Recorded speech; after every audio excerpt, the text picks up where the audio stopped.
చివరిది. ఎందుకు నమ్మరంటే ఇది ఎలా చదవాలో తెలియక, చదవడం రాక నమ్మరంటే.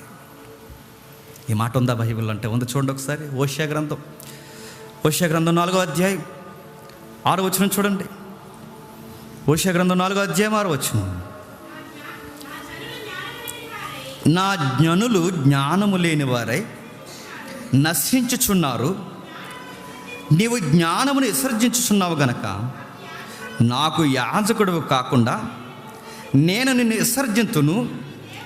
నీవు నీ దేవుని ధర్మశాస్త్రం మరిచితివి గనుక నేను నీ కుమారులను మరిచితిని. ఇప్పుడు చెప్పండి, ఈ ధర్మశాస్త్రాన్ని, దేవుని జ్ఞానాన్ని జనులకు చెప్పండి బోధించడం, చదవడం ఈ మీడియేటర్స్కి రావడం లేదట.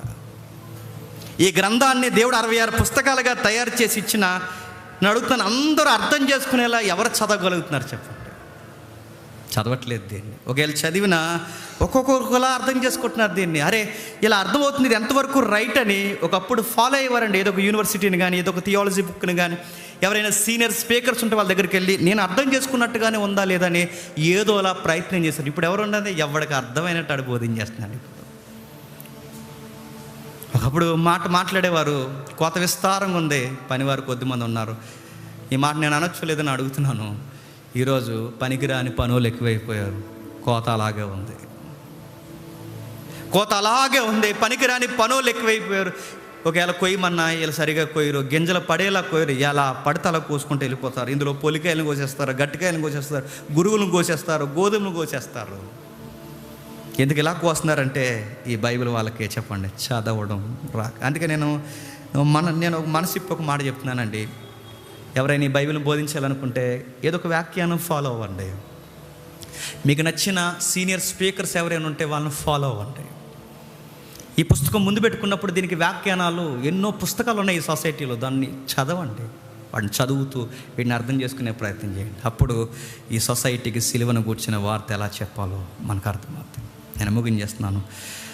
కొరింథీయులకు రాసిన మొదటి పత్రిక 1వ అధ్యాయం 18వ వచనంలో, నశించుచున్న వారికి సిలువను గూర్చిన వార్త వెర్రితనం, రక్షింపబడుతున్న మనకి దేవుని శక్తియు, మరో మాటలో దేవుని జ్ఞానమునై ఉన్నది.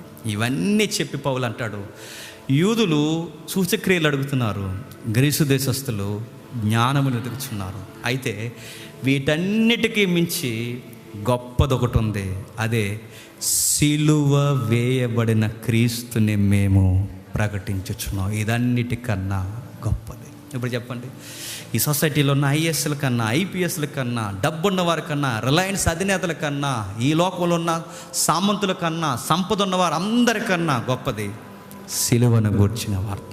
మన గుడారాలు లేవు, మనకి ఇల్లులు లేవు, మన దగ్గర డబ్బులు లేవు, మన దగ్గర ఏమీ లేవు.